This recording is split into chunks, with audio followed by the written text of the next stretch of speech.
பாருங்கள் 1.5 ஏக்கர் அண்டை கொத்தணும். நாங்கள் 2 பேர் வந்துருக்கோம். அதிகமான வேலை கிடையாது, சும்மா அப்படியே அண்டை மட்டும் பொத்தி உள்ளே போடணும்.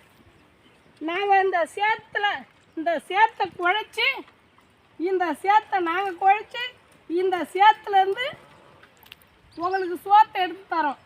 புரியுதுங்களா? அதாவது சோறில் நெல் எடுத்து உங்களுக்கு தரோம். நாங்கள் நட்டு அறுத்து உங்களுக்கு கொடுக்குறோம். எவ்வளோ கஷ்டப்படுறோம், ஏழைங்க படுற துன்பத்துக்கு அளவே இல்லை. ஆனால் எங்களை வச்சு எல்லாரும் அடிக்கிறாங்க, கொல்ல பாருங்க. நாங்கள் அசுத்தமானவர்கள், நாங்கள் அழுக்கானவர்கள்.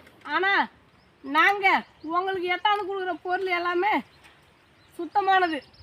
புரியுதுங்களா?